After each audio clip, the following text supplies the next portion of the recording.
I'm Bruce Boudreau, and you're watching Nasty Knuckles.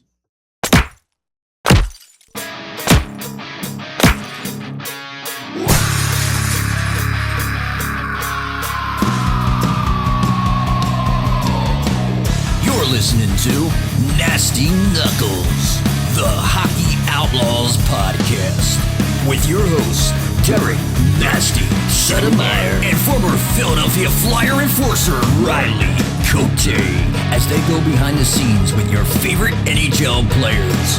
Time to face off.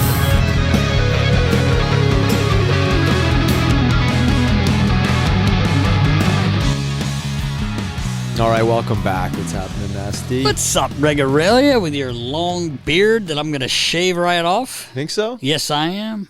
I'm going to get it. Come get it. Not right now. Not right now. I'm going to sneak up you. on you. It's going to be a sneak attack. I dare you. Okay. It's going to be a sneak All attack. How was your Thanksgiving, buddy? It was great. Yep. Yeah, it was great. Did you eat some turk?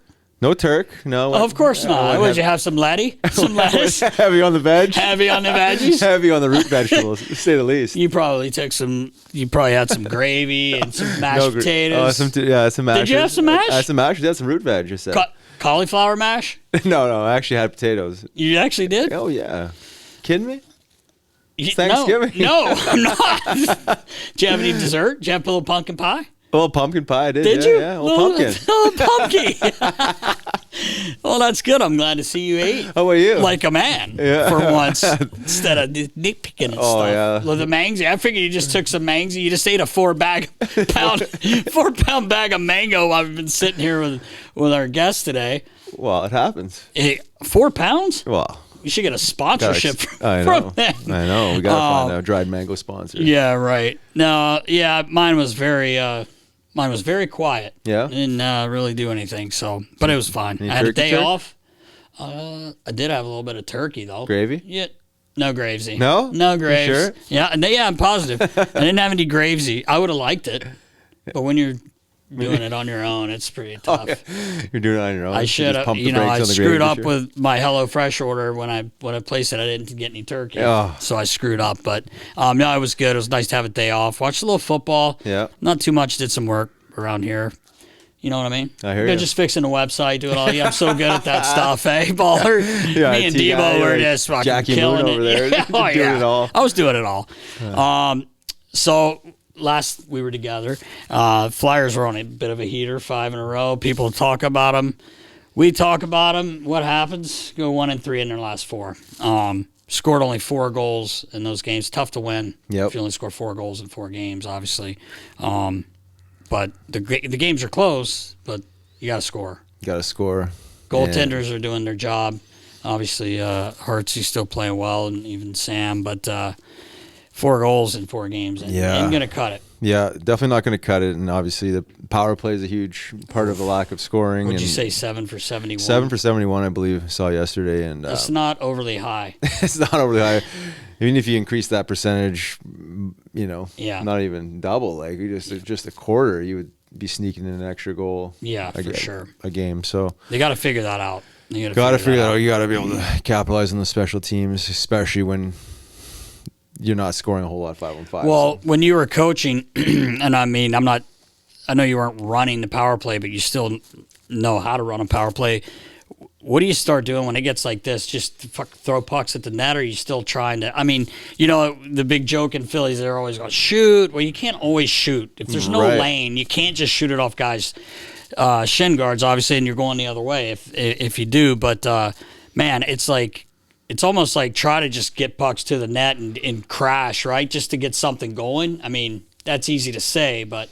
Well, that's what I would say, and I mean, I'm a little bit old school, but yeah, I think from what I remember, when it's not going well, yeah, you can say just shoot, but you can't just get at the top of the umbrella and just shoot because it's going to get blocked. These guys are really good at getting in shot lane, so it's got to go around the horn, and you got to load up a one-timer on either side and get that puck to the net. But I remember Scott Gordon would always say, like, shoot for spray, like, you know what I mean? If I know it's not that easy either, right? But I mean, if you're going around the horn and you blast it, you better believe that if at least it's on net, it's gonna bounce off and be on the backside of the net. You never know, So I think you're more so thinking about shooting for secondary opportunities. at this stage of the game. I mean, you can't get any worse, right? Right. I mean, we're sitting here, and obviously they're racking their head around this, Yeah, of watching course. video after Yeah. video and clip after clip, and it's challenging when it goes like that. Maybe carrying the puck a little bit. I mean, I just think just some quicker movement and just getting pucks to, again, just shooting for secondary opportunities, but they're saying the same thing. I'm Yeah, sure. I'm It's sure. like they're not saying anything we're not they're saying. frustrated. Here. Yeah, exactly. Yeah. No one likes to be in a jam like that, and especially when the team is actually playing legitimately well, right? And they got some energy and some spirit. But yeah, they'll have to figure that out. Again, they're not going to be a 25% power play, obviously, but like if you can just crank those numbers up a little bit, that's an extra goal a game. Yeah, it's the difference between some of these games. They're Oh, all definitely. one goal games. Yeah, At least definitely. get into overtime and a shootout potentially. So, but yeah, that's. I mean, everyone knows that it needs to be better. And yeah. what would you say? Well, I mean, I don't know. I'm not an expert on it, but I remember sometimes they're like, just let's try to get the puck to the net, get a greasy one, get rebounds, tips, whatever. Even like you said, goalie makes a save, goes off their defenseman and in. Like it's gonna be greasy. You gotta find those lanes though too. It's like you said, it's not that easy. So I'm sure they're all frustrated because it's not like they don't. I think they're getting some chances. Yep. But just a little bit of puck luck and maybe just some. Like bounces, maybe get it going and catch fire. But they definitely got to get better. Yeah. If like we said last week, like it's going to be hard for them. They have to play a certain way every night for 82 games, like to get these wins. And they're a tough team to play against. These wins, the losses haven't been easy for the other teams, but they got to find a way to score more. Yeah. And they had been. Yeah, When exactly. they went on the 5-game run there, they were scoring goals. So they just got to get back to scoring some goals. Yeah, for sure. And, when I was coaching, and this was kind of around the time where they brought in the data analytics guys, so after the game, you get like a 9-10 page document around the whole game. It's probably thicker now, I'm sure. Yeah. But I was still doing goals for and against, the scoring chances for and against. And then you're looking at all the grade A opportunities, 5-on-5 versus power play, and like you'd essentially put a mark around the crease, around the net where this opportunity had. I would like to see, a graph of what their power play looks like on the initial shot, which probably generally those shots from the perimeter, or the outside of the umbrella, aren't grade A's, but the spray is a grade A generally, and you see how many of those they're trying to generate or are generating. Would probably tell you a story of why they're not scoring. You know what I mean? Because it's like getting shots at the top of the flank is one thing. If you have an Ovechkin right side blasting it, that makes a difference. But if you don't, like where are these shots? Are they getting blocked, or are they actually hitting the goalie and then generating a secondary opportunity? That would be like something I'd like to see, just to give you a better answer. But but you can't go wrong with shooting. To me, it's like if it's not working, finding a way to get the puck through is a skill on its own. Yeah, because these guys are great shot blockers. Yeah, exactly. They get paid a lot of money to get in the lane. So, but I don't know. I'm not sure we'll figure this out right now, Nast. We might not right now, but a little bit later when we go over the video, hopefully we can. Maybe we'll break it down. We can break it down. Debo's going to help us with that. He's more worried about tonight's game. We'll get into that later with his boys. Oh, yeah. Vancouver. Nice. The last game against Carolina, they had a young man, Owen Machika, 9 years old, unfortunately suffering from, I believe, brain cancer, and the Flyers did an unbelievable job. Yeah, they did. Oh man, it's just it's sad, but it's happy to see a kid when he's that happy. He got to read the lineup. Yeah, he was he did the rookie lap with Owen Tippett. Yeah, I know, it's so cool. Which is so cool, and then get to be on the bench, the first period, and it looked like, and you hope that for those few hours, the kid just forgets about everything he's dealing with, which kind of brings all of us back down there. Like, you think you're having a bad day. Yeah, I know, you got right? a 9-year-old going through, like you said, I think 26 surgeries or something like that. God bless him, man. But it was nice to see, and nice to see how happy he was. So that was really cool. Yeah, they did a hell of a job. They did a great job with that. Yeah, it puts things in perspective, as you're mentioning there. It's like you think we all got our problems and issues, right? And it's just like it kind of just puts things in perspective of, how much adversity there is in life for some people, and 26 surgeries. I can't imagine the mindset of going to the hospital, day in and day out. And, again, you said like 2 or 3 hours of your life, like you kind of break free from the shackles of that world, and you're essentially living a dream. I mean, I can't imagine, if I was 9 years old in an environment like that, it'd been, surreal. So, smile on his face, different energy, did a hell of a job. And, I'd love to see, the sports platform, the brand itself, provide opportunities like that for kids, because God, I mean, if you can just change one life, bring a smile to one kid, I mean, you're making a difference. So unfortunately, there's so many kids like him that are dealing with similar stuff that you like to see that happen a little more often. Unfortunately, it's probably not possible, but anyways, they did a great job, and they did. It's a testament to the league and the Flyers brand itself, and Torts' comment after the game, you know what I mean? It's like, it don't matter how shitty the game went, we'll just throw this tape out, move on. But this to us is a little more important, being able to provide an opportunity like that. So it was love really that. cool. That was really cool. Mm-hmm. Moving on to a player that is hot, still hot, Sidney Crosby. This guy is he gonna slow down? Probably not. I mean, he's leading the league in points 5-on-5 play. As of a couple of days ago, Baller was saying earlier, but he does. I mean, we've talked about him a little bit a couple of weeks ago, but this guy's just not slowing down, man. What a player! God Almighty. We've been saying that since he came in the league. Yeah, but I mean, it's amazing.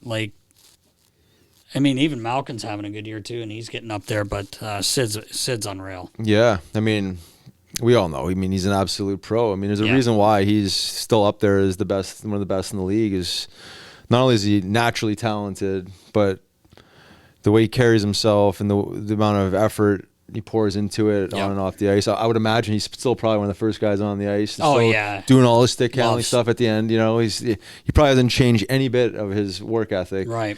In fact, he might be pouring it on even more because he knows that he's got to stay sharp as he ages. But I mean, I don't know him from a hole in the ground playing against them. Hear stories, but what I observe is just a guy that loves to play hockey. Yeah. Clearly, is very good at it, and he's pretty good. Pretty good. Yeah, and it doesn't settle for being average or I'm aging, I'm gonna reduce my production. I think he's gonna push himself till he physically can't go anymore. He literally can't skate and play anymore. So you got to give these guys props, man. And for the young hockey players out there, it's just these are the guys you got to watch. He is naturally gifted, but I think what's more impressive is how much he cares, how much he loves the game, and how much he pours into it.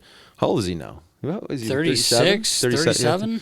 He's right around there. Think about that. He's almost played 20 years in the show, and to be grinding like that and going think about all hard. the time he missed too, and he had the concussion issues. That's a good point. He missed a lot of games.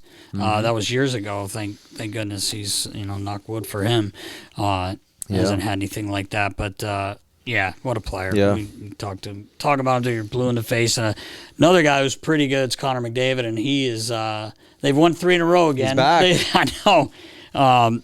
Debo, what'd you say he had? 14? I think 12 points in 3 games. 12 points in 3 games, something like that. So he's caught fire a little bit. Yeah, 12 points in 3 games. Not a bad little stretch. 3 wins in a row again. Well, Knobber's got him going. Yep. Old junior coach. You just said, remember when we were in Erie? Just push him like on the that. ice. Yeah, right. Here, stay on the ice for 3 minutes. Yeah. I don't care. Don't come off till you score a goal. Yeah.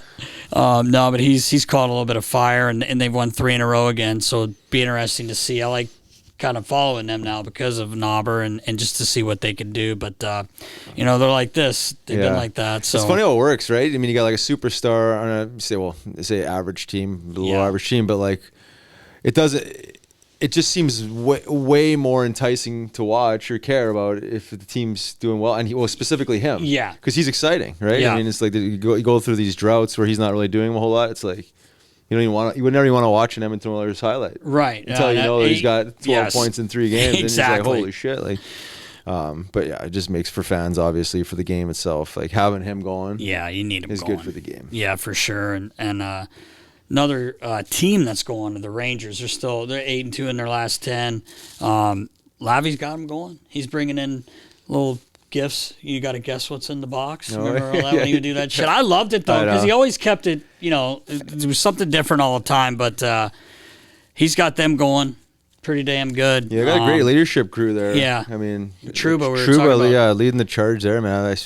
We're kind of talking off air, like, this guy is, like, keeps elevating his game, it seems like, and I mean, the physical presence, obviously. I mean, he's just like crushing guys consistently. Obviously, backing it up when he needs to. Just so like Lavi, yes, you got to give him credit, but you need to have some horses that for sure. legitimate leaders that guys are following, and they got some young talent. Yeah, I like the way they're set up, and I think they're going to continue to. Baller, who's their best D-man who's out? He's not even playing. Oh, Foxy, he's back. He is back? Okay, I was just going to say, they did a lot of this without Adam Fox. He had been hurt, but he's back now, so you're right. Lavi's got him going. They're playing well. Panarin's having a year. They're just clicking, man. Yeah. So they're kind of fun to watch, and I like that's my favorite building, MSG. So especially when they're at home, I watch the games. I don't know, even watching it from home, I just like watching. I get a little excited, man. Yeah, I can see that. The Phil Collins, I can feel it coming in the air tonight.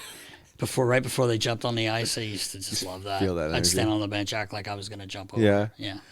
Pretty excited. They played a little bit of hip there too, which I used to love. Yeah. So once in a while they mixed a hip song in. Patrick Kane, my boy, he's back. Detroit Rock City. Looked a little different hopping on the ice in the. Well, I guess. It's a different uni. Yeah. It's a different uniform, Debo? Different uni. Same number. Red and white, same numbers. Yeah.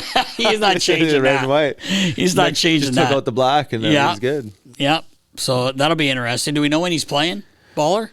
Not yet. They said he's hoping for Buffalo in a week or two. Yeah, I heard him talking with Biz there on TNT, and he was. He's saying he feels the best he's felt in over 2 years. Oh, good. He said that right after the surgery, he felt way less pain than he had before. So, I mean, anybody knows in this business, like, if you're playing on one pin, it's not an easy, it's not an easy game. Is that my issue? Is I only have one? I thought I had two going. I thought I had two as well, but fuck. I'm still working on that second stride. But. Wow, it'll be fun to see him play with the Brinket. Ghost. Again. And Ghost. On the PPs. Hopefully Ghost is all right. He got crushed. Oh, yeah, he did. Last night, but Ghost has been lights out. Hot. Yeah, he's been really hot. Team that's not hot, Vegas lost 3 straight. Yeah. I mean, their record's still ridiculous, but they lost 3 games. The 3-4-3 in their last 10. But what a hot start. They'll bounce back. Yeah, I don't think they have anything to worry about. Minnesota fired Dean Evison, brought in John Hines. Yeah, Heinze. I'm not Thoughts? surprised on that one. Well, I'm not surprised on the hiring. I mean, they go back to the Pittsburgh days, obviously. Yeah. I wasn't really following Minnesota a whole lot, so I didn't really know what the inner workings were. I saw, an excerpt of a conversation between Evison and Billy Guerin. Yeah. He's like, "You fire me?" He's like, "Yep." He was like, "All right," and big hug, and it was like it was expected, obviously, from his perspective, but. Yeah, I mean, we're in the business of performance, right? Yep. It's like it's all about the wins, and I'm not surprised on the Heinze hire. We'll see how that plays out. Any inside scoops on that one? No, nothing really. I got to work with Heinze at the 2016 World Cup. Great guy. Okay, yeah. I've heard that. Try to reach out to him, and maybe he'll jump on with us. Mm-hmm. I'm sure he's excited to get back in the mix. And they got a pretty good team, like on paper. Obviously, we saw them a few weeks ago when we got to catch up with Patty and Maroon and that. But it'll be interesting to see how they do now, what they change, or I don't, like you said, I don't really know what's going on there. I just know they're kind of like 500. Yeah. And I think they're expecting better than that with the team they have. So that's the way it goes. We'll see. Every coach gets fired. They do. Hired to fired. You get hired to fired. That's right. Mm-hmm. Another team that's lost a few in a row now is Boston Bruins, who are very, very hot. Since whatever's going on there with Luch, big Milan Lucic, and he's left the team for now. It seems like they've that's a big void, right? I mean, he's obviously a leader on that team. He's meat and potatoes player. Yeah. So, I mean, you can't pin it all on Luch not being in the lineup, but I mean, Right. I'd like to think he's a big asset of that team, and Yeah. they'll have to figure out a way to fire themselves back up. With the Yeah, big guy in I there. think Monty will figure it out. Yeah. I think they'll figure it out. But I heard Jack Edwards. I was watching their game the other night. They had lost their third in a row, and it was a crazy stat. Like they've given up 5 goals, 3 or 4 games straight. Baller. We'll have to check on that, but said they haven't done that since 2012. Oh, really? Yeah. Wow. Chicago, there's something going on. We don't know what it is. I don't think someone does, but we can't really comment on it because we don't really know what happened. But obviously it wasn't good. Corey Perry was, was basically fired. Yeah. I mean, his terminated. His contract was terminated once he didn't clear waivers. Don't know what happened. Heard a million different things. Don't want to speculate. So I guess we got to wait and see if you ever really find out what's going on there. But that sucks, man. Like, it's a shitty situation for everyone, no matter what it was. Yeah, it's interesting how that all played out too. It's just it seems like they're covering something up. I mean, we don't know what it is, but like it just based on the press conference itself with Kyle Davidson, that just he's reading off a paper. It didn't seem genuine or authentic. Right. Yeah. That's true. And then it's just like, we're not revealing anything. So it's like, people aren't just going to let this thing go away without asking questions, whether it's the media and.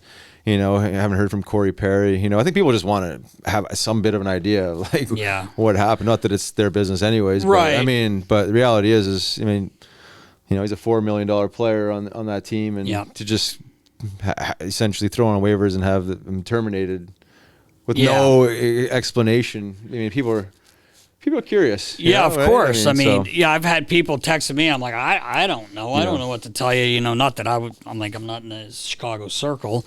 But I guess just figuring we would hear something. But I've heard so many different things, and I feel bad for Bedard for this shit that was said about that, and all.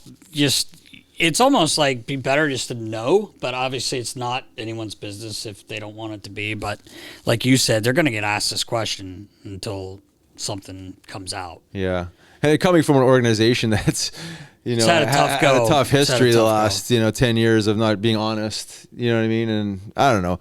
You can almost see through dishonesty, right? I mean, and I think that's what people just want. Some version of a story. Just give me something to hang your hat on. Yeah. It has to be. Unfortunately, I think it has to be pretty bad. Right. It has to be terminated. Yeah, I would agree. Yeah, he definitely broke a rule or two. Must have. Yeah, well, must have. We'll get the inside scoops. We'll bring it back down. Bring it down. We'll bring it to you. No, but hopefully it all gets worked out. It sucks. It sucks all the way around. Yep. I'm sure something will come up. Yep. Discuss. Anything else, Nast? I don't think so. I think that's it. Ready to rock? I'm ready to rock. 136. Let's go. With our good friend Bruce Boudreau. Gabby. Let's go. Let's go. Before we get to our interview with Bruce Boudreau, a quick message from our friends at GameTime.co. Nas, you ever struggle finding tickets for any games or concerts? Yeah, actually, it can be pretty frustrating sometimes trying to find tickets, especially last minute. Standing on the street? Yeah, right. Yeah, especially when you're banned from buildings like myself. But no, seriously, it can be frustrating with some companies that you're trying to get tickets from. A list of headaches that I've had before trying to do that. Yeah, no fun. Not to mention standing on the street trying to scalp a few. I hadn't been scalping. Never did that. Well, no need to worry, Nas. We've got Game Time app. I'm not worried at our anymore. disposal. I know. I'm not worried anymore. You shouldn't have to worry about when you're going to buy tickets for concerts, games, or whatever. Of course not. Get the Game Time app at your hand. Yes. Last minute. Any game and or concert going on. Nas, you've been browsing the Game Time app anytime I have. recently? I'll tell you what. It's fast and easy, and they have killer last minute deals as well. If you are last minute, which we have all done before, like, oh shit, my kid wants to go to the game tonight. Let me try to get tickets. It actually seriously is it is easy and it's fast. It's a great app. Yeah, and I love that you can check out the views of all the seats in the venue. Game Time is the only ticketing app that gives you complete peace of mind with your purchase. All-in prices, show your total up front so you know you're getting a great deal before you check out. Buy tickets in seconds with 2 taps, Nast. I know. 2 tappy Only taps. 2. So, Riggs, basically what you're telling me is take the guesswork out of buying tickets with Game Time. Download the Game Time app, create an account, and use code NASTY for $20 off your first purchase. Terms apply. Again, create an account and redeem code NASTY, N-A-S-T-Y, for $20 off. Download Game Time today. Last-minute tickets, lowest price, guaranteed. Check out gametime.co. That's gametime.co for more information. Welcome back. I'm Riley Cote. And I'm Derek Settlemyre, and this week we are thrilled to have a very popular man as a coach and as a player, formerly drafted in the 3rd round by the Toronto Maple Leafs, number 42 overall, Riggs, in the 75 NHL amateur draft, and also the year before drafted 14th overall in the WHA draft. Wow. Which is pretty wild. We'll have to get into that. Also, a 30-year veteran as a coach and has the 2nd highest winning percentage in the NHL history with a coach that's coached at least 900 games. Great guy. Heard so many great things about you, Coach, Mr. Bruce Boudreau. Well, it's great to be on, guys. Thank you. And I'm glad to be here. Oh, man. I We appreciate really it. appreciate you. I was talking to your good buddy, and we can get into this. Your junior team there, the Hershey Cubs, Dan Stuck, Beaker, everybody knows him as Beaker or Homie. He has nothing but great things to say about you. And we got to talk to you this summer for a few minutes about a player that you were going to maybe have there. And he is there on your team because I see the videos. And just wonder what you're up to, Coach. What's going on these days? Well, first of all, you know why Beaker calls everybody homie? Why?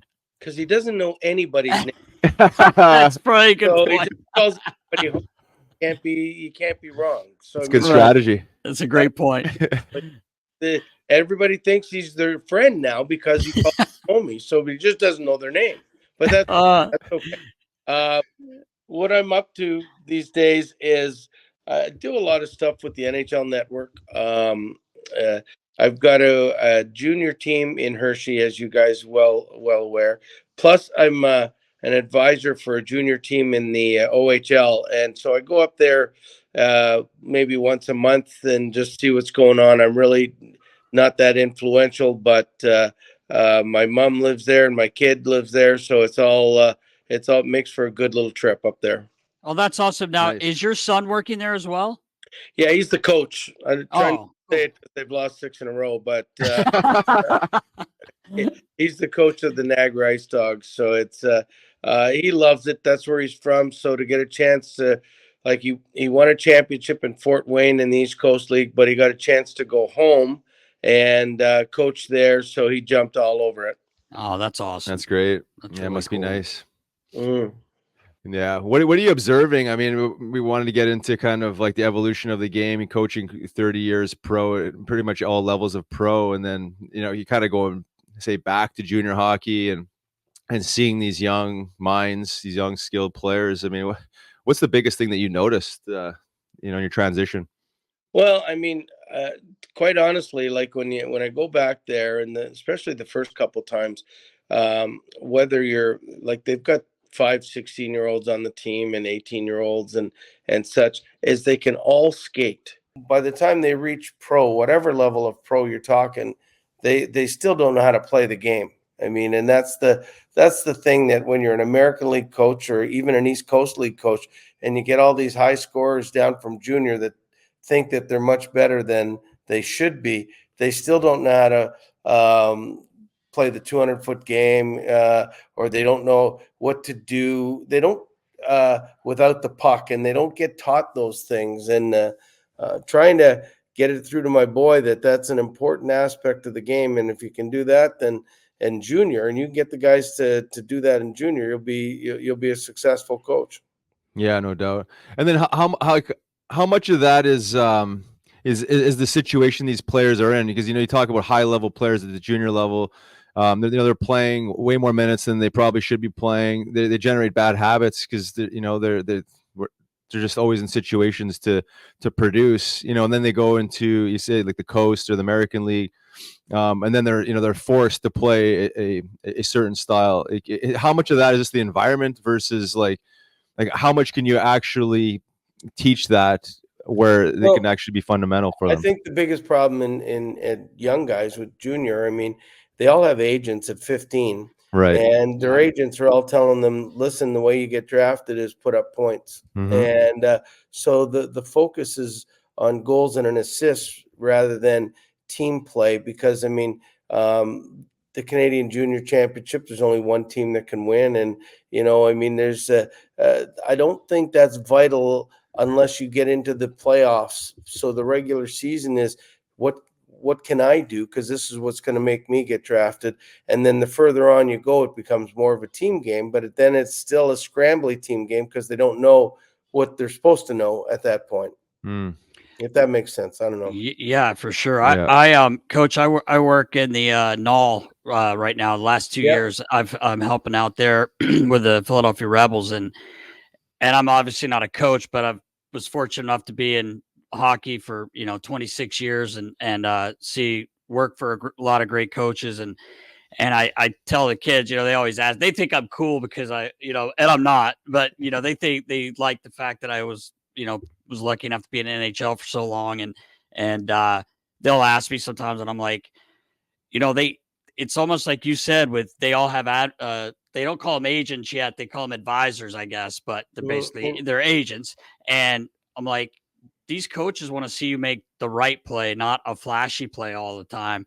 But you're right. They hear points, points, points. That's what's going to get them somewhere. And then they start playing the game on their own and not, playing the right way as we say as coaches. But I've noticed that a lot. And then the problem is the coaches, all they want to do is win. So they want you to play the right way. And so it's really, sometimes it's just butting heads on two different things and where you want to end up. So what are you going to do? Yeah. Yeah. Right. Exactly. So I've got a question for you. You filled the net. I mean, your whole career. You look at juniors. I mean, your numbers are crazy. I wondered for you when you became a coach, and I've heard you say in other interviews that not you didn't say you were lazy, but you cheat a little bit, like because you were a scorer. I guess I don't know if cheat's the right word, but I remember seeing an interview where your first goal is in Toronto. Randy Carlisle hit you. You're about center ice. You'd kind of flew the zone, but you go in and score. When you became a coach, was it like you're like, oh man, like I got to teach not to do that kind of, or It's funny how it becomes as an offensive player, the thing I learned most about as I was a player was defense from Roger Nielsen. So I mean, what you don't want to be known as just an offensive guy. So offensive players usually really focus on the defensive aspect of the game, and the offensive part comes naturally. And I mean, you get the guys to play a certain forechecking style. I can't put the pucks in the net. That comes from their skill, but you can teach defense. And I was lucky enough. I really did learn from the best. I had some great coaches that really systematically were really good, and I learned from them. And the one good thing about me is every time I was like a scorer and junior scorer in the American League and stuff, but every time I got called up, it used to drive me nuts. I was put in a defensive situation. So I had to learn how to play defense, because guys that get called up play the fourth line a lot of times. Nowadays, when you call them up, you bring guys up to fill the position that was left. But back in the day, if you were called up, everybody just moved up a slot and you were moved down to the fourth line. So I would have to learn the defensive aspect of the game. And I think I did. I just didn't like to play it. Yeah. I wanted to score. Yeah. Right. yeah, exactly. Well, you could score, that's for sure. Yeah. So how challenging is that to communicate that to superstars? Obviously, you coach several of them, and then you got this part of you that, again, not using the word cheat, but like, these offensive guys, as you were one of them. You have a tendency of knowing kind of how the play is developing. You're anticipating, but there's a fine line there of generating offense and then turning pucks over. I mean, let's take Ovi for an example. When I had him when he was young, I mean, you're trying to teach the team game. I guess is the best way to say it. And but you give those kind of guys a little more latitude, and that's basically it. Like, I mean, I would still give crap to Ovi more than any player on the team. And I mean, uh, and I had to tell him, I'd say, listen, I gotta give you. You're the leader of this group. I got to give you, crap more than I give anybody else. The only thing is, you do it respectfully a little bit. Is I would tell him, I said, okay, you're the star of the video today. Just understand that, and because I mean, if you only give the third and fourth liners crap, then the first and you don't make the first two line guys accountable, you're going to be in trouble, and it's not going to work for you. So it's that's how I did it. But at the same time, if Ovi's shift stayed out a little too long, I would mention it to him. But I mean, it's these guys are the great players for a reason, and sometimes you got to give them a little more rope than you would guy that you just called up, and you just want them to play the 30 seconds, get off, and not get scored on. Yeah. Well, it makes sense, right? Because you know that there's a good chance that Ovi's probably going to score, or at least generate an offensive scoring chance. So it makes sense. I mean, I had a chance to work with John Paddock when I was with the Phantoms for a year, and I remember him talking about like Denny Hamel and some of these like high-end American League players, and same thing. It was just like sometimes you just got to let these guys do their thing because there's a good chance that they're probably going to generate some offense from some wherever. Some coaches would argue they're bad habits, but they're sniffing and they're sensing opportunity. Well, when you're down 2 goals, and you need these guys. I mean, you've got to give them a little more rope to do the things that are going to get you back in the game. If you're up 2 goals, okay, and then you're in the third period, then you really tighten the reins because then it's about winning and about the team game. So I mean, it's depending on what the score is how you act a lot of that time. Yeah, no, for sure. So just getting into like how you got into coaching, was it something you wanted to do? While you're still playing, you played 17 years pro, and then towards the end, are you thinking about getting into coaching, or did it fall in your lap? First of all, I haven't got my high school degree yet, so I knew there wasn't something I was going to get into. It was not a real big accounting kind of job. Well, you've done well. Yeah. That's now my kid's going to say, "Hey, Coach Boudreau didn't even finish high school. I can do it." Yeah, I know, right? That's amazing. Subject. I got A+ in euchre, and at the lunchrooms. I was so good at euchre because I never went to class. I mean, it was really good. But anyway, I think it was nearing. I wanted to play forever, to be honest, and I thought, like, when I was 38, I was still producing and I was still playing well and still loved it and all of those aspects. But I mean, once you get say over 28 and you're going to be a minor league player, the first time you have a bad year is your last year, really. So I'm 38 and I'm going, and I went to the 93 draft in Quebec City, and Larry Gordon, who was the general manager of Cleveland in the IHL at that point, and asked me if I wanted to coach. And I said, yeah, I do, down the road. And he said, well, you want to coach now? I'll give you a 3-year deal in the Colonial Hockey League. And 3 years was an eternity for me. And so I reluctantly, because I wanted to play so much, but I reluctantly said yeah, because I always wanted to coach. I was the assistant coach in Fort Wayne for 3 years, the assistant coach in St. Catharines, and I mean, basically the assistant coach in Nova Scotia. So when I hit 30, I was either the captain of the team or the assistant coach. So I knew it was something I wanted to do. And so this was giving me the opportunity. So I jumped in 1 year in the Colonial League and then moved up to the IHL and was lucky enough. We went to the finals. I won Coach of the Year, and that's how it all started. Yeah, I was looking. I was looking at your numbers and everything, which again are astonishing. The amount of points you put up, but I was laughing with Riles. I said, "You're a player assistant." in 90-91, and you scored 40 goals, 80 assists for 120 points. I'm assuming you were calling your number for the power play first unit as an assistant. I would jump on before anything was said. Yeah, well, they shouldn't argue with those numbers, and like you said, that's near the end of your career. You put numbers up until you stop playing. It's really wild. It's awesome. It's a lot of numbers, man. Riggs, you ever get numbers like that? No, maybe my next life. Yeah. No, but Yeah, that minute numbers like that. Though. yeah, You exactly. did. That's for sure.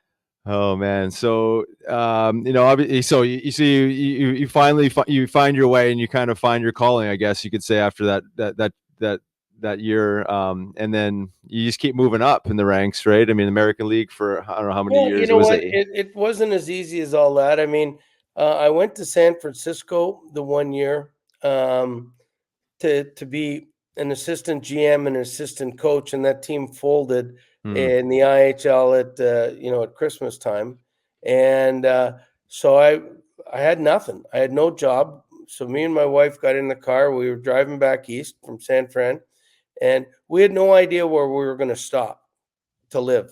I mean, that was it. We had our whole house in the back of our van, and we're driving, and we're saying, "Hey, this is a nice town. Should we stop here? Is this a nice town?" And we didn't. So we ended up going to St. Catharines because that's where my kids were, and we had a hockey school, so at least I could work on that.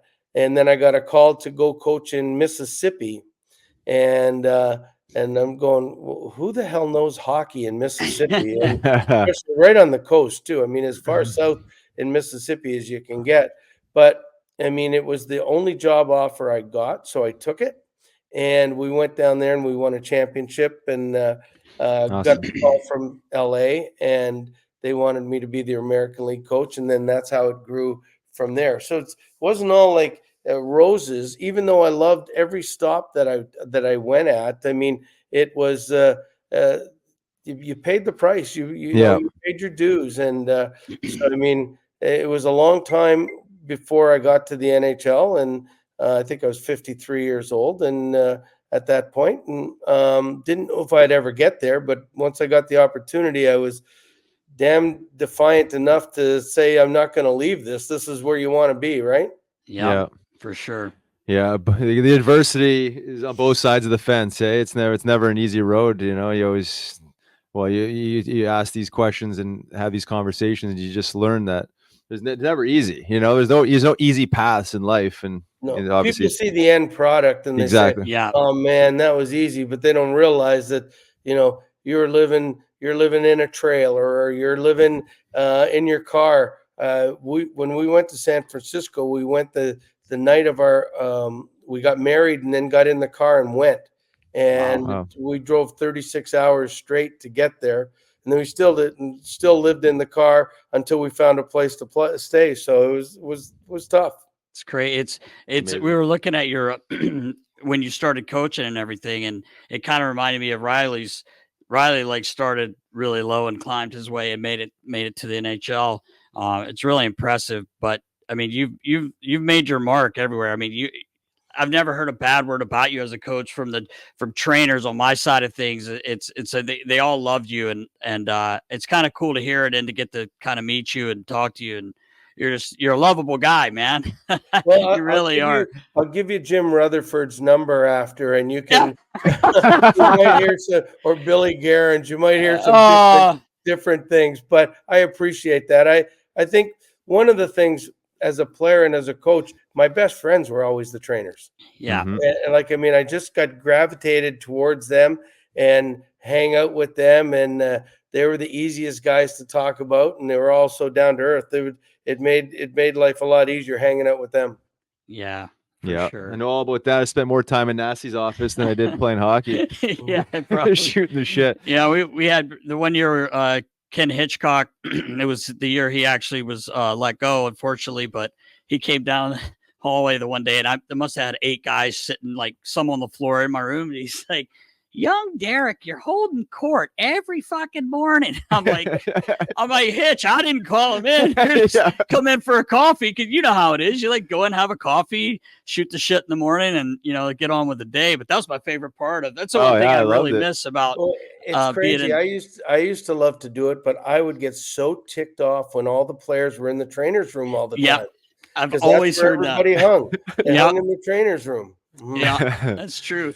I had some coaches tell the guys, if you're not hurt, get the fuck out of there. Yeah. Get out of there. But well, I think they eventually, on the medical side of things, they absolutely cleared the space. Like if you weren't hurt, you weren't allowed in there. Yeah, you weren't supposed to go in. There was definitely a hangout for a good long time. Yeah, for sure. Yeah. So, 4 NHL teams, and many superstars. I mean, what was like the biggest moment in your NHL coaching career? Was there a landmark? Was there a moment or a full season that sticks out to you? Yeah, you know what? When I was lucky enough, we won the first 8 years. We won the division or conference championship all 8 years, and every time we ended up losing, it was a 7-game series, and it was in Game 7. So I mean, I've only lost in Game 7s, and I'm 1-8 in Game 7s. And I mean, but when we went to the 3 teams we lost in the Game 7 in the second round or the third round went to win the cup. So I mean, a lot of time when you do your dreaming, you're going, if you had a 1 Game 7, you probably would have 3 cups in your pocket right now.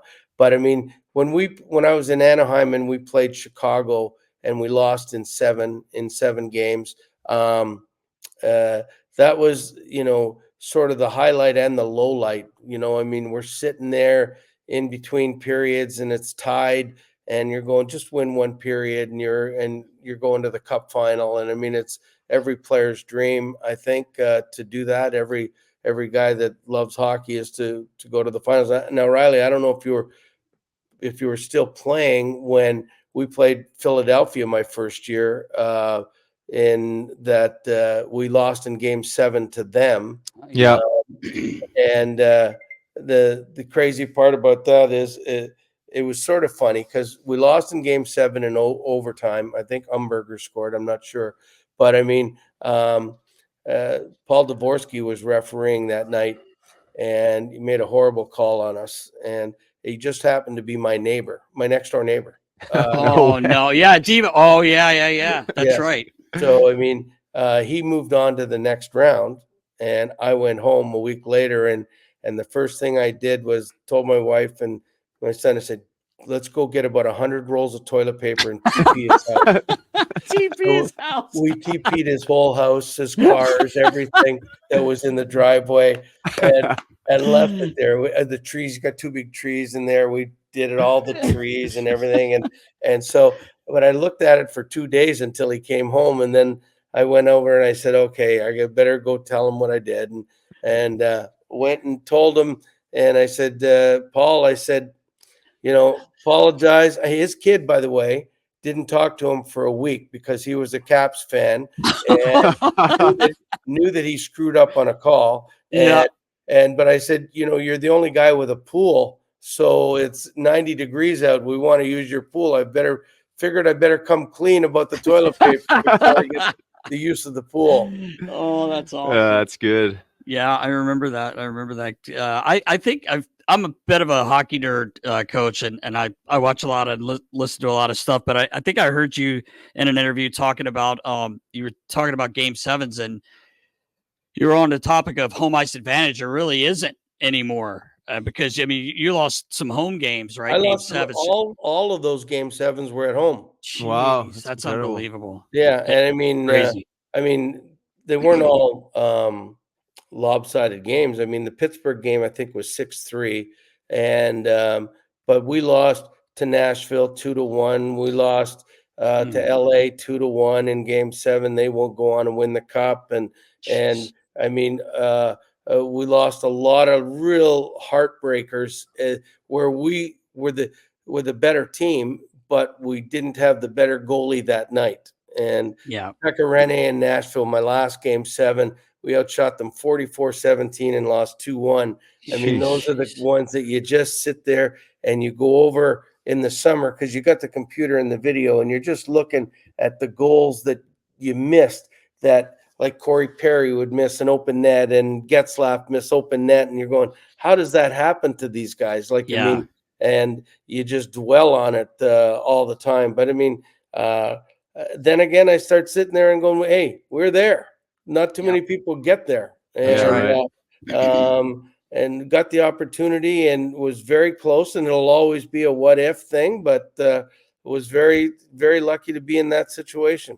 Yeah, no doubt. sure. It puts it in perspective of how hard it is to win, you know, like you're talking about microseconds and missed opportunities, and I don't think most people realize just the grind and the bounces you need to have. Like you could do everything textbook and still not get the bounces, and obviously I'm speaking, but in the end nobody remembers any of that. Like that's right. Come down, beat the goalie, hit the post, they take the puck, they go the other way and score, and a month later all you heard about is you're lost. Like, I mean, it's so close. I mean, I used to say to the players, it's the difference between a rut and a groove. I mean, they're both the same thing, but they both have opposite meanings. So, I mean, and I'll give you an example. Say you've your game 4 in your 4th game, and you've won one, you've lost 1 in overtime, and you've lost 1 in regulation. And I say, let's win this game. Then you can say you've only lost 1 out of 4. You're 2-1-1. Right. And in 4 games, which is a pretty good percentage. But if you lose the game, you're 1-2-1. You've only won 1 out of the 4. So, I mean, it's just so totally different on the mindset of the player or the coach going into that game or when it's done. And the reporters take that and they run with it. They've only won 1 out of the last 6 and stuff. Like, they love saying the negative stuff. And for sure. Then I always turn around and say, well, I guess that means we've won 2 out of the last 7, because if they go that, they're always going to the last loss, right, or to the last win. So, I mean, they never say those things. So, yeah, that's the truth. Yeah, they're always picking it apart, trying to expose you. Yeah, they do.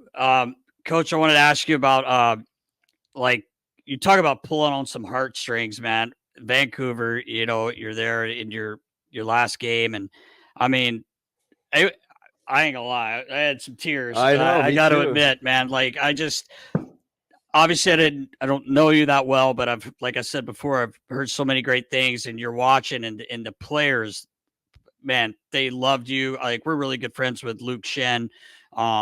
And one of my favorites. Yeah. He's just, I mean, his whole family, just great people. And his brother, Braden, obviously I had them both here in Philly, but I mean, he couldn't say enough about you. And it was hard even watching the guys talk after the game when you knew it was probably your last game. They were visibly upset for you, and no one really understood. I didn't really understand it all, but talk about pulling on some heartstrings, man. I watching your interview and everything, but I don't know what you have to say about it, but I just wanted to bring it up because it was tough to watch because you were loved, and obviously Bruce here, there it is. It caught on. I don't know if you're a big fan of it, but I saw a clip. I wasn't a fan of it at the beginning, to be honest, because the first 10 days or that it happened, I would say in all the press conferences, I says, listen, it's not about me. I don't like it because it's about the players. But at the end, when I knew I was getting fired, I wanted it as loud as I could. And the players said, well, come on, let's score. We want to hear the chant, because they didn't want me to get fired. No, but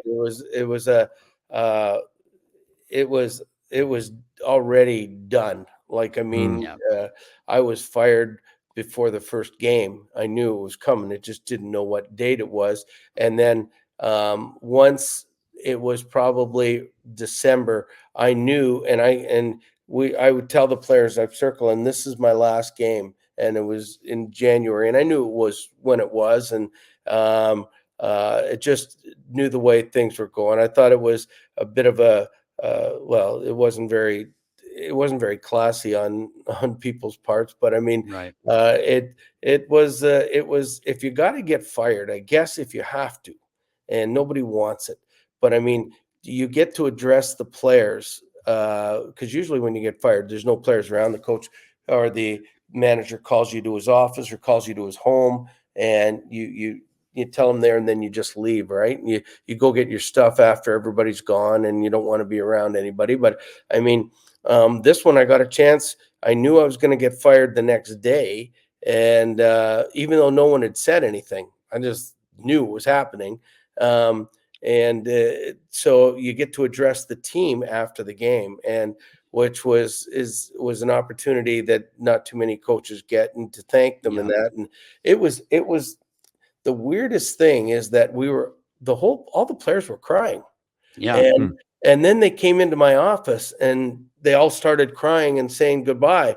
And I hadn't been fired yet, but I thought it was sort of funny, but not funny. I was like Right. taken aback because I mean, I had all the coaches and the front office staff up to my house after the game because I knew I was going to get fired. And the team services guy, I said, hey, I kept asking him. It was midnight now, and I said, have they phoned you to tell you that what's going on yet? Then we got the call at 12:10, and I went, now I know. Now I know what time to meet him at the office and that. But I mean, it was already done. I mean, and like I've told people, I mean, people have asked me to write a book about this, and I said I still want to work, and Yeah. I want to work. I mean, I can't and I would have to really destroy people for what happened. I mean, and not I mean, factually, not Right. Right. I mean, if I told the facts of everything that went on to everybody, that you guys wouldn't believe it because nothing's been ever done like this in the history of sports that I know of. But I want to still work. I love working at the NHL Network. If somebody would ever have me, this is why people don't say anything. Like, I mean, because they want to work when they get fired, right? They always they say the right things and everything. So I mean, but I mean, I still would hope that there's maybe one more kick at the can for me. So you keep your mouth shut and you don't say anything. Yeah, that's it's wise. right. It's wise. Yeah, Yeah, I for think sure. burning bridges and all that never helps nobody. I- I mean, you mentioned after game one or before game one, you knew that it was going down. It didn't happen until January. I mean, you can say what you feel like you're allowed to say, but any insights on the back end of all this on like why the hell it took so long and like why it played out the way it did? Well, I'm sure it took so long because if they just agreed, I had just agreed to. They had asked me to come back, and I said yes. But I mean, I'm sure it. There was uh, the year we had the before when we were 35-17 or something like that, or 33-17 when I was here before that. If they had fired me before that, it would have made no sense whatsoever. But I mean, we had that, and we came within inches of making the playoffs. And when they don't even offer you the extension that you thought should deserved, that I mean, that there's something in the works right away. Yeah. Okay. Let's that would I understand what you're saying because that would piss me off. Of If, course, I mean, yeah. if I'm you, because you came in and you did a great job, obviously, and then every day you're like, it's got to be in the back of your mind, but you're still doing your job and you're going through. It just seems you're like you Well, said, probably and not done the right way. and everybody's telling you, boy, you got them by the short ones. I mean, you're Yeah. going to get an extension, you're going to get this, and you're going to get that, and so everybody's telling you that, and we did really good. I mean, we were in a top when I got there in January. From then on, we were a top 10 team in the league, and we were a top 5 defensively. So I mean, you're thinking, okay, we've turned this around. We're filling the seats. I mean, not being in the playoffs and having every game sold out, and yourselves when you see come March, and if you're not winning, I mean, all of a sudden, even though you might be sold out, the seats aren't filled. Right. But we were filling them every night, so everybody thought, "Oh, this is going to be a cakewalk. I'm in for sure." But it didn't happen, didn't occur. So that's when you know that you're not long for this world as far as in the coaching department. Yeah. Yeah, it's tough. It's this is the part of the game, I've seen my version of it. Just like the part of the game where it just shows you how corporate it is, I guess, or like how much of a piece of meat you really are in this business, where there's just no care for someone's feelings, I guess, Hey, right? yeah, I mean, guess, it's like, yeah. or there's the Well, situation. It's a business, I get it, but there's got to be a better way to do business, I feel, sometimes, I and this think case is one of them. there would have been a different way to handle it. Like, I mean, I was fired before, so it's not like something that's out of the blue, and I can respect the process and everything because I've been there. I mean, George McPhee and I are still really good friends, and I understood what he had to do. Chuck Fletcher, well, I Mhm. never got fired by him, but I mean, I thought was a great man. But um, uh, there's a way you can do it. You don't have to do it publicly. You can tell me you don't like me behind closed doors, and then you don't just run to to the radio or something and tell them that he's no good. Like, I mean, Right. Yeah. those are the things that I didn't like to hear. I mean, publicly, and that's the way it went. And but hey, listen, I have had the best 50 years in hockey that anybody can have, and I'm still lucky enough to do the NHL Network. I'm going to be doing some work for Caps TV after Christmas, Oh, cool. Nice. and I still do all the XM radio stuff. So I mean, it's not like I'm leaving the game. It's been my life, and I mean, if nothing ever comes up again in coaching, and is then I'll still be able to look back and say it was pretty good, and got the junior team, and it's so. We've got a hockey family, and we'll be involved in it as long as I can live, I think. That's Yeah, for awesome. sure. I think you're going to get another shot here, Coach. I really do. I hope you do. You got the right attitude. I Yeah, you appreciate really that. do, and you seem like, from what I've heard, is a real players coach, which guys really do appreciate. Seen a funny video of the Washington. There's a clip, I'm sure you've seen it, where you had to give it to the boys, but they just cut everything out except for the F bombs. And do you remember Frankie the Animal Bialos? Very well. Yeah, very well. So we've had Frankie on the show. We had him on once, and you should have seen the request to have this guy back on again, just because he's telling. I mean, he doesn't hold back, Francois. He just he just tells it like it is. But we cut one of his up. We got it from the thing we saw of you. He beat you in the F bombs. it was It was hilarious. close to 100. Yeah, it was close to 100 in the one show. He just Wow. I'll have to send it to you. It's hilarious. But I did want to say about the Bruce. There it is. I saw a clip the one night, and Luke Shen was standing. You were coming into the room, and he was kind of standing there, and he goes, "Bruce, there it is," and you go, "Don't ever say that again." As you walk by him, and I laughed so hard. I was like, "Hey, you better lay off, Lukey. You're gonna piss him Well, off." Luke was one of my favorite all-time players, and I mean, when you talk about players that have gone through some rough times but persevered, and then became, a better player as he aged, he's probably the poster child. I mean, Right. Yep. 5th overall pick, I think, to Toronto. I mean, Yep. then when he was in Anaheim and they sent him down to the minors in Anaheim, I mean, Luke told me the story that Bob Murray told him, he said, "You better find another job because you're done playing hockey." And Wow. then he went to Arizona, and and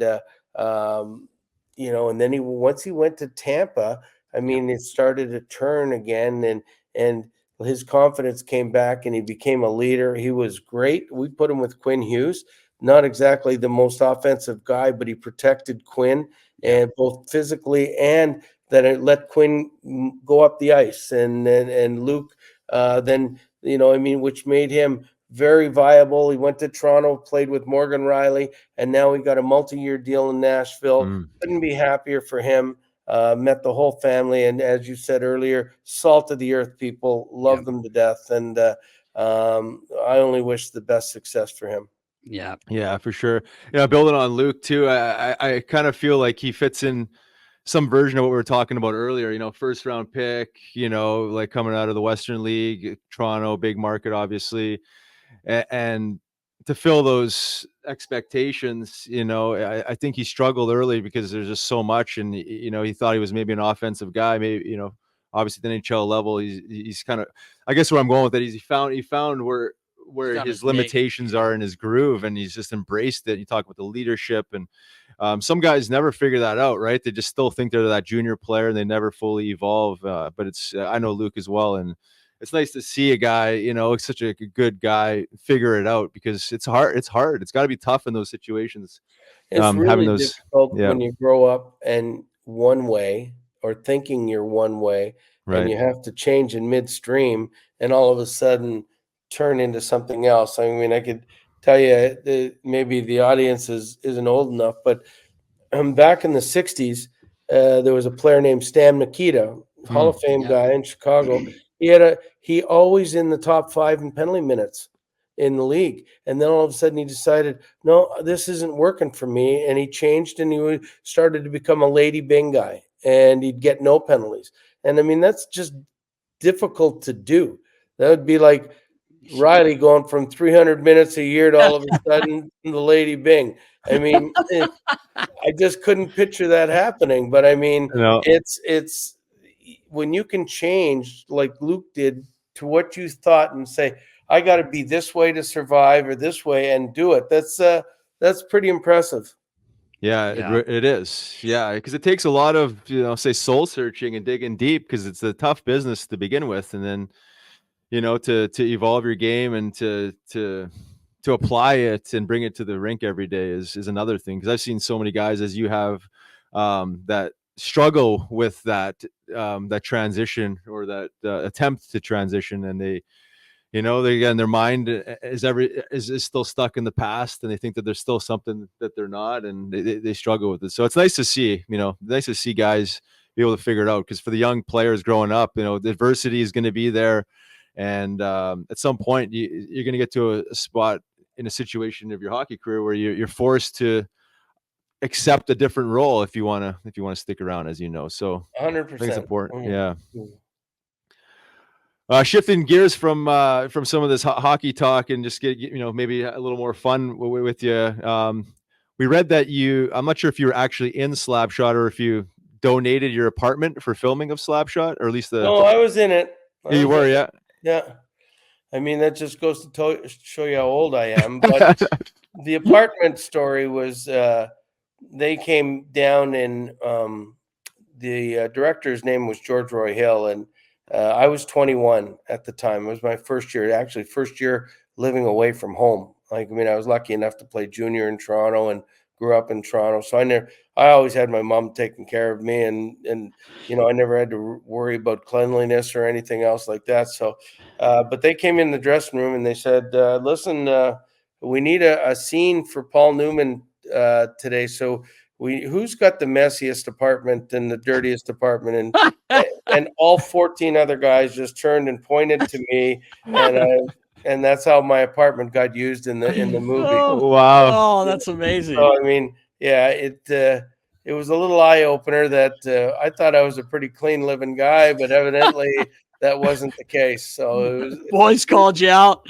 yeah. Oh, that's You crazy. got you an opportunity, though. I was just up in Johnstown. We with the Philadelphia Rebels. We played there a couple weeks ago. They got I don't know if you've been there. I was there lately. 3 weeks ago. Oh, you were? Yeah. So they have this little room, and it's just got pictures from them shooting. I forget what they call it. I actually took a video of it, but it was pretty cool because my dad tried to get one of the players. Do you remember Mark Bousquet? Yeah. But He was a tough looking dude, I'll tell you. I mean, he had a beard all the way, and it was black as coal, and his hair was long, and he looked a lot meaner than he really was. Yeah. He lived with he was one of my dad's roommates. My dad was started for the Philadelphia Firebirds for North American Hockey League back in when they started. I played against him when he was there. Oh, you did? And we had a bench clearing brawl that one night there. Just a quick story. Doug Favela just got sent down from Colorado, and me and him are good friends from Toronto, and we both lived in St. Catharines. So, I mean, there's a bench clearing brawl. And back in those days, every North American Hockey League team had 8 guys that could go. I mean, so the movie was based on everybody that could, fight. And so I see them all leaving, and I jump over the bench, and Fabi's making $250,000 in the North American League. And I'm waiting for him to come on the ice to grab him, because that's the guy I wanted to grab. And he wouldn't leave the bench. And I said, Fabi, what's going on? Come on. There's a fight going on. Let's go. And he goes, no, the coach said it's a $50 fine if you leave the bench. And he wouldn't leave the bench. Come on. So I had to go over to the bench and hold him while he was on the bench during the brawl. No way. That's incredible. That's amazing. That is a good one. I was hoping you're going to say you sniped on him. You sniped on him. And I think we in the North American League in Philly, we played in an old opera house or something. It was really a hollow ice sound, and I don't know if anybody ever went to the games. I can't remember that, but it was they were trying to build their team. This was the whole Slapshot era, like the Flyers, the Broad Street Bullies were at that time. So it was crazy. Yeah, that's great. It was what a show. And what I was going to say about my dad, he tried to get in the movie, so he was like, "I'll drive the Zamboni." They're like, "No, you're not in it, buddy." Oh, that's funny. Beaker wanted me to ask you. I think I remember this, but he said ask you about your first day at Washington. Did you get stitches or something? Was that on the bench? I can't remember that one. Oh, okay. I don't. He said, make sure you mention that. Ask him to tell you that story, but I don't know exactly what he was talking about. I didn't know if maybe he's listening. He'll phone in and tell you right now. Yeah. Sure. I want to know what the one too. I mean, I'm sure if he gave me a hint, I would remember, because something vague about the stitches. But I mean, the first day I was so excited going to Washington that it was my 3rd year in the organization. I got lost going to the rink. I had no idea where I was going. I'm phoning John Walton. How do you get to the rink? I think I'm in the wrong area of town. I didn't know. Thought I was going to get mugged, and like I was just so discombobulated that because I was going to Washington. So it was a crazy moment. Yeah. Oh, that's awesome. That's incredible. I had a question around the WHA draft and then the NHL draft, because it was obviously before my time. How did that play out there? So it was 1974. You were drafted to the Minnesota Fighting Saints in the WHA, and you played 30 games with them, I think that year. And then you get drafted. You folded. Oh, okay. they folded. Okay. That's how I got to Johnstown, by the way, because that was their farm club. And I was actually taken first in the dispersal draft, but my agent was Alan Eagleson. He said, "Forget that. We want to get out of this league because you can't trust them. And I'll just sign you. We'll sign with the Leafs in the summer, and then that'll be that." And he said, "But right now, why don't you just go to do the movie," because he knew the movie was going on, and play in Johnstown, and we'll figure it out in the summer, which in effect, like, they still talk about the movie, but probably professionally was the worst move I ever made. I could have signed with the Leafs right then. Went to their farm club in Oklahoma City and started a year early my career, sort of to get to be known type thing. But it's funny that day you were talking about John Paddock earlier. He was drafted by Minnesota as well, same year. And we both, the first time I met him, we both went up that same day to see Glenn Sonmore, who was the general manager, and met with him upstairs in the hotel suite. And that's the first time I met John Paddock. Didn't know that the careers would cross so much over the rest of the next 50 years, basically. Yeah. Wow. Awesome. So you got drafted by the Maple Leafs while you were playing that season with the Fighting Saints? I played junior. I didn't go to the WHA that year as an underage guy. I got you. Underage guy, so I didn't go. I waited till the next year. Then I got drafted in the 3rd round to Toronto. That's when my agent said, let's go to the WHA and play for a couple of years instead of going to the minors. Then you can come back and go directly to Toronto. And unfortunately believed him, and that's what happens. Hey, well, it happens. You got your apartment on camera, and you got an opportunity. Reg Dunlop. One thing I want to, when we were fortunate enough to speak to you this summer with Beaker, we were at the trainers meetings because we do some work with Tovi. They're one of our sponsors, and we were talking, and you just said you were saying hi to Riley. You go, Riley, I remember this fight, you and Dougie Duel, and Riley goes, holy shit, I don't remember. I must have got punched too many times. The reason I remember it was part of one of our pump up tapes, but the music was like a Mozart symphony, and it was a really great tape. And so it was like almost the Rocky theme, like ding, and then it starts. And I mean, you guys were swinging each other around like a friggin' merry-go-round, but I mean, it was a great fight. But I thought of it more as the part of the pump up tape that we used when we won the Calder Cup that year. We every game we were watching that thing go, and it grew and grew and grew. So that's where I got that from there. Okay, right, yeah. Dougie Duel, yeah, he was a tough dude. I actually played with him a little bit in St. John's Maple Leafs there, and he's one of those guys. Probably like a lot of these tough guys, like you, they're kind of unassuming, some bit unassuming until they, get into it. But Coach, did you know, real quick? Sorry, your incident when you went to camp there with Darcy Tucker, he had a fight. Riley kind of gave it to him a little bit, during the scrimmage, and then he came in and went after him in the showers. Guys, Darcy came after you? Yeah. We had the Domi was on my team, and he had to. I heard it was a bunch of yelling outside the shower, and well, the long and short of it was that it was the first shift of Maple Leafs training camp. I hopped over the bench and ran Travis Green, and then Darcy Tucker comes over. I'm 180 pounds now, but I was like 215 and, trying to become a heavyweight. And, Darcy's obviously scrappy, but it was 2 punches and he didn't like it very much. So after the scrimmage, I was in the shower. He wanted to come for more, I guess. And then, between Domi a slippery slope. Yeah. Thing, yeah. And I appreciate his willingness. Yeah. To say the least. Yeah, for sure. Well, Coach, we've taken a lot of your time here. We can't thank you enough. Best of luck. I hope you do get another call because you deserve it. But you do a great job on NHL Network. I watch it every day. Like I said, I'm a nerd. I watch it all day. And best of luck for the Cubs too. Yeah. Your team there with Beaker and everything you're doing, man. You're a great guy. And we really appreciate your time. Hey, it was my pleasure. Thanks, guys, for having me on. Yes, sir. Appreciate you, Bruce. Thank you. All right. Have a great day. Big thank you to Bruce Boudreau for hopping on. Oh, Gabby. What a good dude, man. Yeah. He's funny. God. Fucking pretty good coaching career, man. No kidding. Like, we're talking about those numbers and a Jack Adams winner as well.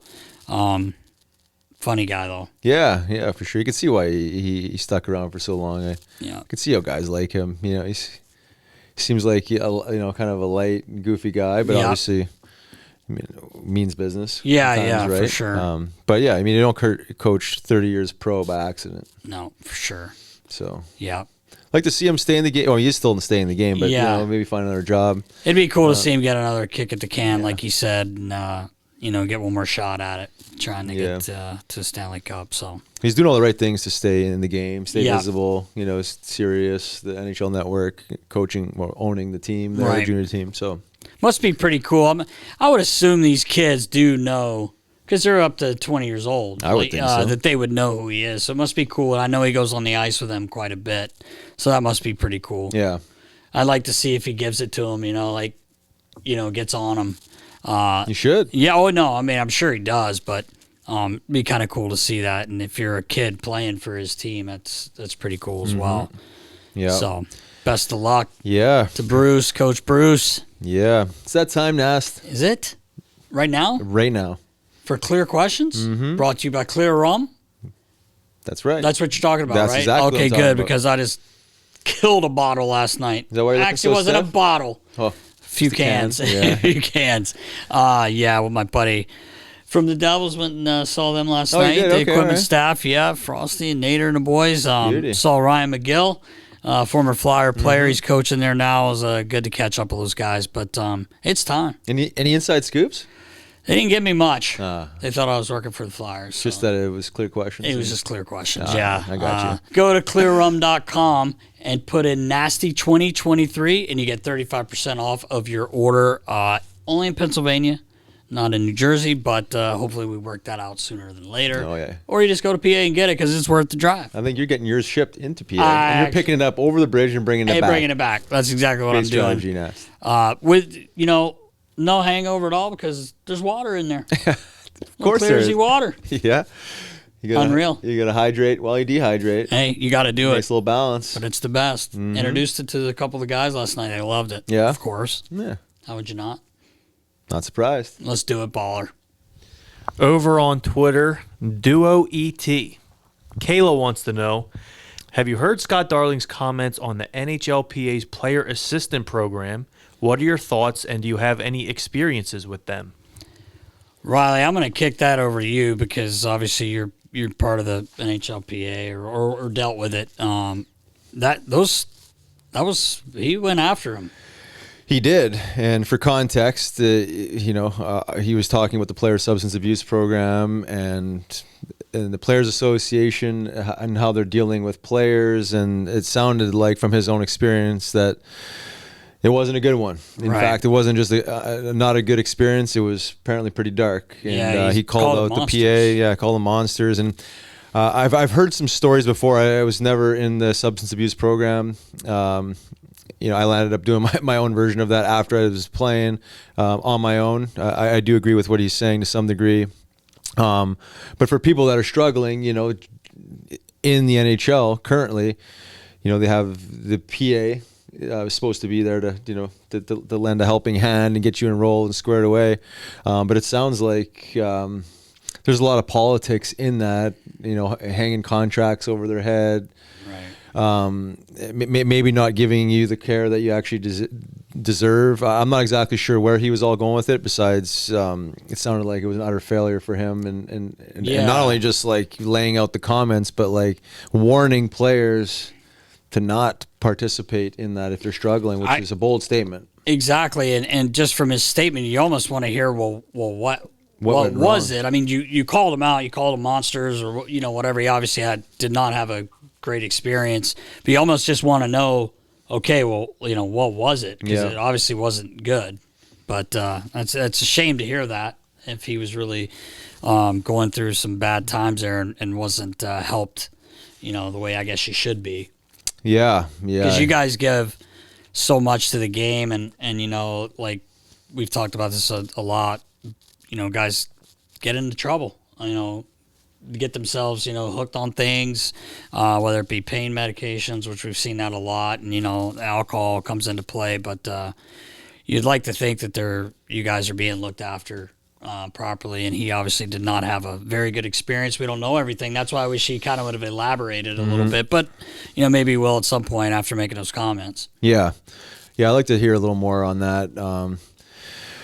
At the end of the day, these guys are human beings and they're playing a tough sport, and obviously substance abuse is a thing outside of sports as well. So it's not just a sports issue, but I like to think that the hockey community actually, you think they got your back, but when there's politics in it, and I mean, who knows the underlying details of this specific story, but I have heard some funky things back in the day. You don't know how true some of it is because it's so generally one side's perspective, but it's unfortunate to hear that because you'd like to think that like if guys struggling, like that PA's got these guys back the best they possibly can, but sounds like that's not necessarily the case in this scenario, but maybe we'll try and drum up a little more information. Maybe get him on the pod. Maybe get him on, for sure. Talk about it because life is tough, sports is tough, and and then it just leads to the question of like, what is the league itself and or the PA doing to maybe like curb this? You know, outside Right. of putting a guy in a program, like, is there any coping skills we can offer these guys, or anything Yeah. that we can help these guys with before he gets to that Yeah. spot? For But, sure. you know, I'm sure they're always having dialogue around how they can help. It's not that easy because the world is a little crazy. Yep. So, Yep. but yeah, we'll have to dig into that one a little more. Yeah, good see. question, Yeah, though. really good question. We got one from EK2Sticks over on Instagram. What's your favorite Kerry Fraser story? Man, he's got so many. Jeez, yeah, right. One of my favorites was him getting carried out of the rink in a stick bag because the mom was going to beat him up because he beat up her son. That's Remember, great. That was a good one. That is That was a one of good my one. favorite ones. He didn't tell this one on the pod, but I don't think he did. But there was one he had told me one time about a certain player. They were in L.A., and it was from the Edmonton Oilers. And this player actually played here in Philly for a year and a half.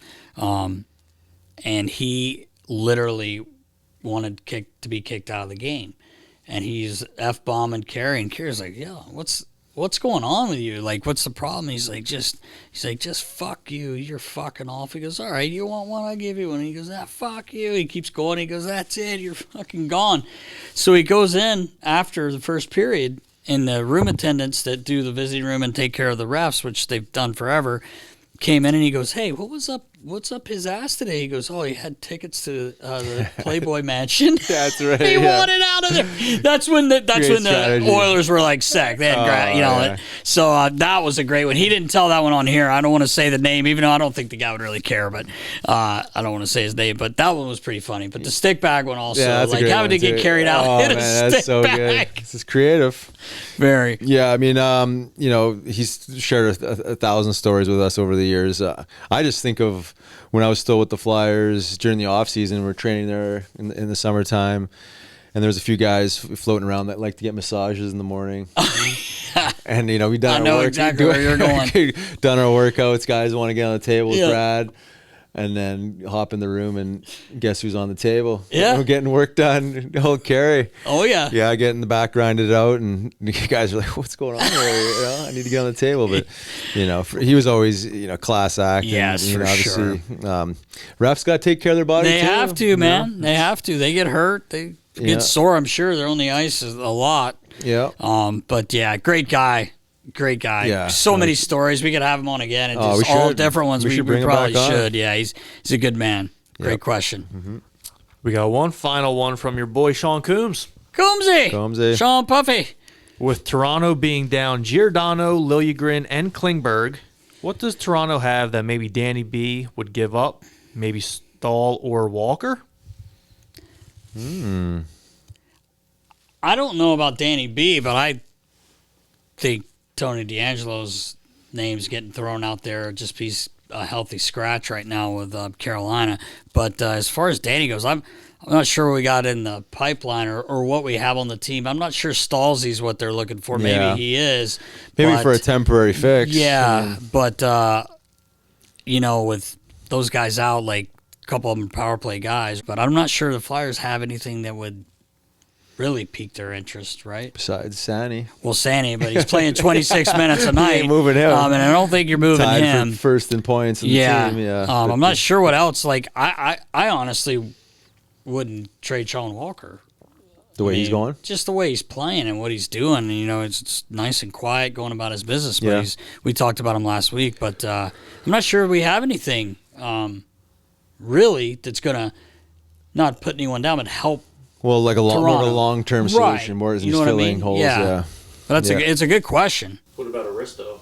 Right shot. That's Yeah, true. that's- yeah. That's a good point. Yeah, I forgot because he just came back. That's back, why he was yeah. out of my mind. Yeah, that's it. That's a good call, baller. Risto might be someone if they can take on his contract. Well, that's But, it, right? Yeah. So, yeah, good question, though, Coombsy. Yeah. Anything else, Nas? I don't think so, man. You want to talk about Trouba's slash to the face? Whew. I thought you'd never ask. That was a two-hand slash to the face. That was. And I don't know how you only get 5,000. Say it's an accident. I mean, you watch that? It's incredible. I mean, I like this guy's game. I I don't do like a too. two-hand slash to the face, though. No, and it's one of those situations like, not that I want to bring up that incident in, in the UK there with Adam Johnson, but Yeah. the reality is you are responsible for your body, your stick, and your blades. And you could argue his foot was pushed out or he's off balance, or the reality is he tomahawk chopped this guy in the face. He did. $5,000 fine is mind-boggling. It is to me, In this day and age, with the way they clamp down on certain things. Exactly. I know he's the captain. I know he plays a hard game. He's a good representation of the game itself. But I mean, It was a slash to the face. slash to the face. I'm not saying, and I sit here and say 20 games, but like at least a game. Yeah, And something. Probably like 3 games. Probably Like, be something. serious, just Yeah. to like lay some groundwork there. But I've watched the clip a few times, and it's like, yeah, there was some interesting things going on there, but like you came over the top with the stick. I mean, it was a nice one. Heavy. Heavy. So Oh, anyways, yeah. and he'll scratch your head till you blue in the face on that one. But Yeah. yep. He's probably thankful. A little 5K. Yeah. That's it. That's it. Makes that, what, Just a couple like hours or just an something? hour's It's worth of work. hours work. I do have to say one last thing. The Philadelphia Rebels have asked that Baller come to every game because we won in overtime last week. He Oh was yeah, there. presence. He was there. He brought it. He had the nasty knucks on. Guys got fired up. They see him. Who's this guy? He looks like a madman. I'm like, you should see Debo. Oh, You really want to get fired up? Get them both there. you don't even have to have a pep talk. Just bring No, up the names. not at all. So Baller, you gotta show up this weekend. We got 2 big games against Maryland, just so you know. Let's do it. And that's it. That's it. And we have a men's league game. Are you gonna come Oh, you putting me to on the the game? spot? You're I'm putting challenging you on me? the spot right now time is again. it? It doesn't matter. What It doesn't matter. It generally matters. It Yeah. doesn't really matter. I've Okay. got your skates. I got the heatsy. Okay. I got You the heater. you got my cook skates. them up, Yeah. bake them. Brand new set after Brand you new. sold mine. But I got you another pair. Well, we're good. Cost me more money. These were more expensive than the ones you Oh, bought, so they're a new edition. it's okay. Well, let's We'll rock get it. you in them. All right. Looking forward to it. That's a wrap. 136 in the books. Be sure to subscribe, comment, ask us a few questions. Yes. And until next week, for 137, stay safe, knuckleheads. See ya.